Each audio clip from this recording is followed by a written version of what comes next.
So if you Google weightlifting and kids, which is what parents and administrators are probably going to do, it's really hard to find web pages that say that it's bad.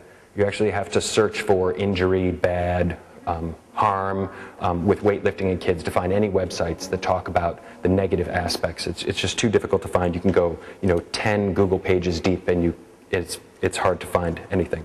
But that doesn't mean that injuries don't occur, right? So swimming, you can drown, but people still swim. So it doesn't mean that you shouldn't do it, and having no injuries in any sport or activity is too high a bar, right? So there are injuries, but they're just very few that are associated with weight training. Probably the one that people are most worried about is growth plate damage or stunted growth. So what is a growth plate?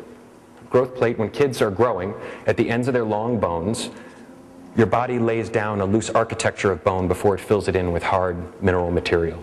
And it turns out that the end of that bone is actually softer than the ligaments and tendons that are holding it together. So where adults might get an ACL or an MCL tear, kids can get a fracture of the growth plate of their bone.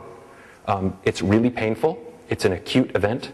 And maybe 30 years ago, surgical techniques weren't as good as they are today, but they're repairable in general.